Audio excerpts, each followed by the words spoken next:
Okay, you guys, so today we're going to be drawing these little rosebud vases. A rosebud vase or a bud vase is just a small vase that you can only fit a couple of buds into. It's not like a big vase where you can fit a whole flower arrangement. And what gave me this idea is that my dad used to give my mom for every holiday, like Mother's Day, which is coming up, a little bud vase with flowers from our own garden, and usually he gave me some too. So we're going to draw the vase first and get that form correct, and then we'll start adding our flowers, and then you get to watercolor these, okay? So you're going to get a paper with this kind of shape on it, and then I'm going to have you draw your bud vase. Now, the form of it, you want to kind of come out like this, and then come out like this, like it's got parentheses, right? Those look like parentheses. And then at the bottom, it's gonna have a slight smile, but you don't want it to be fully round like a circle because then it wouldn't stand right, right? And I like mine to be a little bit sketchy, so I'm gonna add a couple of lines up here. I'm gonna go ahead and draw the table. Okay, and now I'm gonna draw my roses. Now we've drawn these kinds of roses before. And the first one, I'm gonna do a full rose that's fully open. I'm gonna draw a small circle with a little swirly in the middle. And then I'm gonna start in the middle and bring this petal out and back in. It doesn't go all the way around, it just goes out and back in. Same thing here, out and back in. And then for these petals, I'm gonna start out here and go out and back in, out and back in, and then I might do a couple to round them out. So there's my rose. Now I'm going to draw the stem.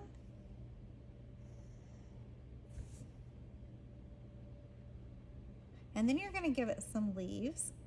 On these, I gave it these kind of leaves that look like little wings or hands, I don't know. But you could do just leaf shapes with just a rounded leaf or whatever. So I'm going to go up and out. And then I gave it like 1, 2, 3 little bumps and brought it back in. Like that. Now for my rosebud up here, instead of doing a big circle that's a swirly, I'm gonna make it taller, and we're gonna do an oval that's a swirly, like that. And then I'm gonna draw a line, almost like a U. And then we're gonna draw a line down the middle that separates it. It comes kind of down and back up.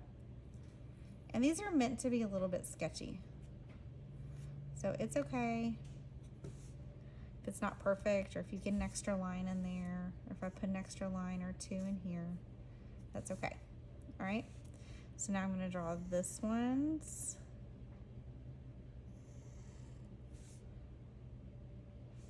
stem and its leaves.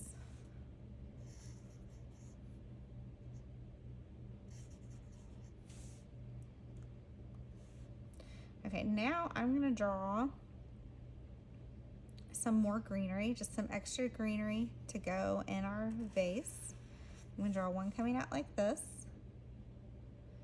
And it's gonna have a leaf on the end, and then it's gonna have some leaves coming off of it. And then I'm gonna draw one more coming up like this. Some leaves coming off of it. I'm not doing too much overlapping on this one. So if you find a lot of things overlapping, you might have to do some erasing, okay? You could add some more, like I feel like this side needs something over here. So you could add another piece of greenery or whatever else yours needs. If you feel like it needs a little bit more, you can. Okay, the other thing I'm gonna do is I'm gonna come down here and I'm gonna draw, like these stems are coming in, but just like the indication of them, not like fully drawn out, just like that, okay? The other thing you could do is draw a little line like right here, like a smile line for the water, okay? And then I'm going to come through, and you know I love my lines. I'm just going to add some more lines to my picture. But you don't have to do that.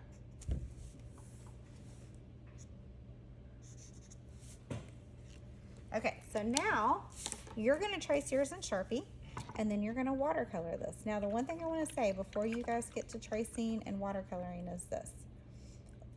If you're going to paint your backgrounds, you need to paint your background first. So we're going to do these in watercolor. A good solution would be to get some colored pencils if you want to, and you can color your flowers and your leaves in colored pencil. And then what will happen is the water and the watercolors won't get into your colors or your colors for your flowers. But if you don't want to do that, let's say I want my background to be just kind of like a, you guys will have a lot more color options, but I'm going to do just this yellow. Okay. What I can do is just kind of sort of paint it. You got to use plenty of water with your watercolors. I got to get water every time I got to paint. And then let's say I wanted my flower to be yellow or to be red, and I didn't want the yellow and the red to mix. That's really easy to happen with watercolors. So then what I can do is after I get this background kind of painted,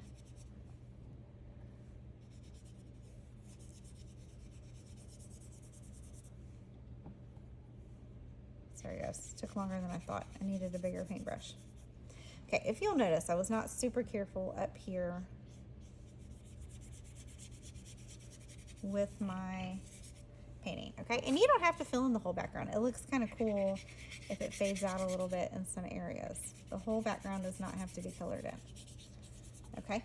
So what I'm gonna do now is I'm gonna lay a paper towel on top and just, I'm not rubbing, I'm just patting so that some of that yellow gets picked up. And then my colors won't mix as much. So now let's say I want a red rose. I'm gonna get my paintbrush wet, go to my red, and do my red rose. You see how it stays where it's supposed to be? Doesn't bleed out into the other colors, and same here. Okay, so now you're gonna finish watercoloring. Well, I finished watercoloring, or finish tracing and then getting the watercolor. Well, I finished watercoloring, and then I'll see you guys at the end.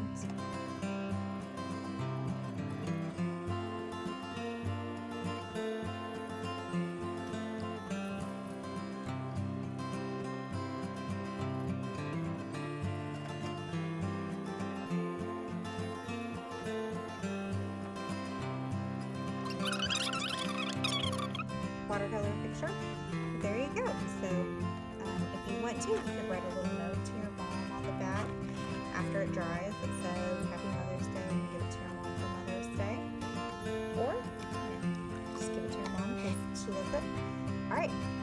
Can't wait to see you guys next week.